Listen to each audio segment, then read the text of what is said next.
Hello भाइ नमस्ते, यहाँ सबैजनालाई स्वागत छ। आजको यस भिडियोमा हामीले के कुरा थाहा पाउनेछौँ भन्दाखेरि आफ्नो खाली समयलाई हामीले कसरी सदुपयोग गर्ने।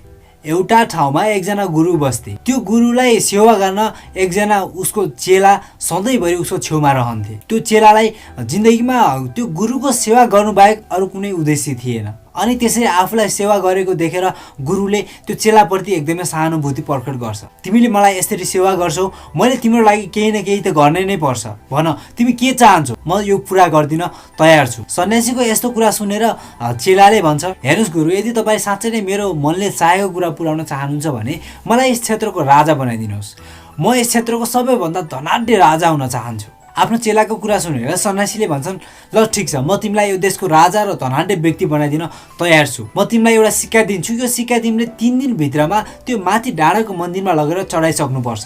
तिमीले त्यो सिक्कालाई त्यो डाँडामा रहेको मन्दिरमा गएर चढायो भने तिमीले त्यति बेला आफूले जे कुरा माग्छौ त्यो कुरा तिमीले पाउनेछौ। गुरुको कुरा सुनेर चेला एकदमै खुसीले गदगद हुन्छ र त्यो सिक्का लिएर चेला घरमा जान्छ। त्यसपछि चेलाले सोच्छ, अझै 3 दिन बाँकी छ, आजको दिनमा म आराम गर्छु। त्यो मन्दिर मेरो घरदेखि 2-3 घन्टा माथि त छ नि, म भोलि गए पनि पुगिहाल्छु भनेर उक्त चेला त्यो दिन घरमै आनन्दले सुत्छ। अनि अर्को दिन हुन्छ, फेरि खुसीले गदगद हुन्छ। ओहो, म त यो देशको राजा बनी भएँ, म धनी मानिस बनी भएँ। अब यो पल आउन त्यति टाढा छैन, अझै 2 दिन छ। आजको दिन म रमाइलो गर्छु आफ्नो साथीहरूसँग। अनि त्यो चेलाले त्यो दिन पनि त्यतिकै बिताउँछ।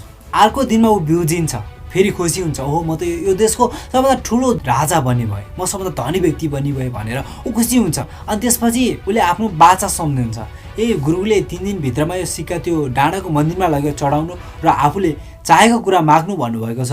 अझै साँझ पर्न त एकदम बाँकी छ। म नुहाइधुवाइ गरेँ, थाकेको पनि छु, 1-2 घन्टा आराम गर्छु, त्यसपछि मन्दिरमा जान्छु। अनि त्यसपछि त्यो व्यक्ति आराम गर्नलाई बिस्तारमा पल्टेपछि त्यो केही घन्टापछि उठ्छ र केही घन्टापछि उठ्दाखेरि उसले देख्छ कि अँध्यारो भइसकेको छ। उसले छिटो आफ्नो सिक्कालाई हेर्छ र त्यो सिक्का भेटाउँदैन। अनि त्यसपछि त्यो चेला रुँदै कराउँदै आफ्नो गुरु कहाँ जान्छ र भन्छ, गुरु, तपाईँले दिएको सिक्का मन्दिरमा जान नपाउँदै हरायो, मलाई फेरि अर्को मौका दिनु। आफ्नो चेलाको यो कुरा सुनेर गुरुले भन्छन्, हेर बाबु, मैले तिमीलाई 3 दिनको समय दिइसकेको थिएँ। तिमीले 3 दिनसम्ममा जब एउटा सिक्का मन्दिरमा लगेर चढाउन सकेनौ, तिमीले 3 दिनको समयलाई सदुपयोग गर्न सकेनौ। पहिलो दिनलाई नै सदुपयोग गरेको भए त तिमी धनी भइसक्थ्यौ। तिमीले त्यो पाएको त्यति धेरै समयलाई व्यवस्था गर्यौ, तिमी भाग्यमानी हुन सक्थ्यौ। तर तिम्रो आजको समयलाई युज गर्न सक्ने क्षमता नभएको कारणले तिमी गरिब भयौ। अहिले पाएको समयलाई हामीले व्यवस्था गर्छौँ भने हामी जिन्दगीमा कहिले पनि सफल हुन सक्दैनौँ। यदि हामी भाग्यमानी भए पनि आजको समयलाई युज गर्दैनौँ भने हामीहरू कदापि सफल हुन सक्दैनौँ। त्यही भएर हामीले थाहा पाउनुपर्छ आफ्नो खाली समयलाई कसरी सदुपयोग गर्ने। आफ्नो खाली समयलाई प्रयोग गर्ने पहिलो तरिका के छ भन्दाखेरि स्टडी बुक। हामीहरूले आफ्नो जिन्दगीमा खाली समय 5 मिनट पाउँछौँ, 10 मिनट पाउँछौँ, 20 मिनट पाउँछौँ। त्यो खाली समयमा हामीले बुकहरू अध्ययन गर्नु एकदमै जरुरी छ। हाम्रो स्कुलको बुक त धेरै पढ्यौँ, हामीले डिग्री पास गर्दासम्म पनि हामीहरू त्यो बुक पढिरहेका हुन्छौँ, तर हामी सक्सेस भइरहेका हुँदैनौँ। हामी त्यो 12-15 हजारको लागि ढोका ढक्राउनु पर्ने हुन्छ। यदि हामी आफ्नो खाली समयमा आउट नलेजको बुकहरू पढ्थ्यौँ, विश्वका सबैभन्दा ठुला व्यक्तिहरूको बायोग्राफी, विश्वका सक्सेसफुल टेक्निकहरू हामीहरूले बुक पढेर सिक्थ्यौँ भने हामीहरू जीवनमा अगाडि बढ्न सक्थ्यौँ। त्यही भएर हामीहरू जीवनमा सफल हुन चाहन्छौँ भने आफ्नो खाली समयलाई हामीले अध्ययनमा लगाउनुपर्छ। यसरी हामीले खाली समयमा बुकहरू पढेर नलेज लिने बानी पऱ्यौँ भने हामीलाई सफल हुनलाई एकदमै धेरै एनर्जी मिल्छ। त्यो बुकहरूले हामीहरूलाई पुस गरिराख्छ अगाडि बढ्नको लागि। आफ्नो खाली समयलाई प्रयोग गर्ने दोस्रो तरिका छ लर्न स्किल। हामीहरूले खाली हुँदा बित्तिकै केही न केही सिक्ने बानीको विकसित एकदमै गर्नुपर्छ। जस्तो हामीहरू 1 घन्टा फ्री छौँ भने हामी इङ्ग्लिस ल्याङ्ग्वेज सिक्न सक्छौँ। इङ्ग्लिस ल्याङ्ग्वेजका हामीले 10-15वटा मिनिङहरू जान्न सक्छौँ, भिडियो एडिट गर्न सिक्न सक्छौँ। यदि हामी खाली छौँ भने हामीले बोल्ने कला सिक्न सक्छौँ, सुन्ने कला सिक्न सक्छौँ। यस्ता विभिन्न कुराहरू छन्। हामी 5-10 मिनट मात्रै खाली भयो भने पनि हामीले आफ्नो स्किललाई बढाउने कुरा गर्नु एकदमै महत्त्वपूर्ण छ। आफ्नो खाली समयलाई प्रयोग गर्ने तेस्रो नम्बरमा के छ भन्दाखेरि कम्युनिकेट। कुनै दिन यदि हामीहरू खाली हुन्छौँ भने आफ्नो साथीहरूलाई सम्झाउन सक्छौँ बिना कुनै रिजन। यदि तपाईँको साथीहरूलाई तपाईँलाई सधैँभरि आफ्नो टचमा राख्नुहुन्छ भने भविष्यमा तपाईँको साथीहरूले नै तपाईँलाई सफलतातिर अग्रसर गराउनेछन्। तर हाम्रो समस्या के छ भने जब हामीहरूलाई सबै कुरा पुगेको छ भने हामी साथीहरूलाई सम्झिँदैनौँ। जब हामीलाई अप्ठ्यारो पर्छ, हामीलाई पैसा चाहिन्छ या हामीलाई कुनै बिजनेस गर्नु छ साथीहरूसँग भने मात्रै हामीहरू साथीहरूलाई सम्झन्छौँ।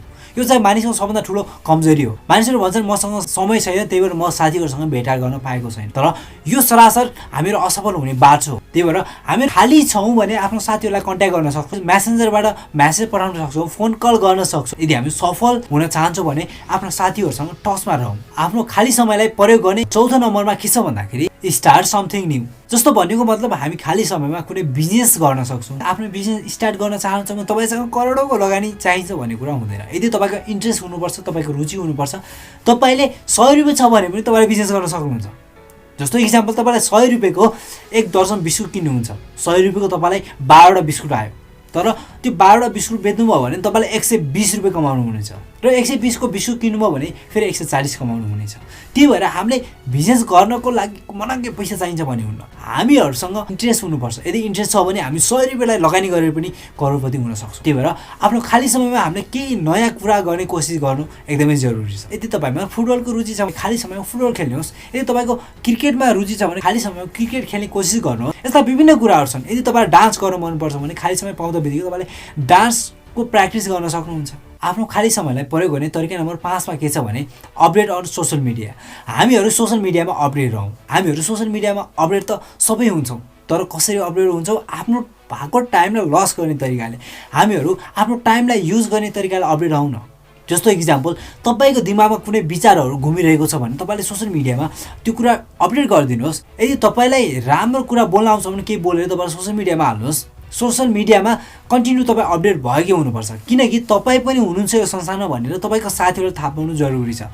र तपाईँले सोसल मिडियामा सेयर गरेको कुराले दोस्रो व्यक्तिलाई फाइदा पुग्नु एकदमै जरुरी छ। यदि तपाईँको कुराले दोस्रो व्यक्तिलाई फाइदा पुग्छ भने त्यो व्यक्तिको नजरमा तपाईँको भ्यालु बढ्छ। यदि तपाईँले भविष्यमा उक्त व्यक्तिबाट केही सहयोगको आशा राख्नुहुन्छ भने त्यो व्यक्तिले तपाईँलाई सहयोग गर्न रेडी हुन्छ, किनकि तपाईँले सोसल मिडियामा गरेको सकारात्मक कामले नै ऊ तपाईँप्रति आकर्षित भइरहेको हुन्छ। यी त थिए आफ्नो खाली समयलाई युज गर्ने सामान्य तरिका। यस्तै गरेर हामीले आफ्नो खाली समयलाई युज गर्न सक्यौँ भने हामी जिन्दगीमा अगाडि बढ्न सक्छौँ र खाली समयको युज गरेर हामी जीवनमा एकदमै सक्सेसफुल हुन सक्छौँ। यदि तपाईँलाई यो भिडियो मन परेको छ भने लाइक, सेयर, कमेन्ट गरिदिनुहोस्। हवस् त, नमस्ते।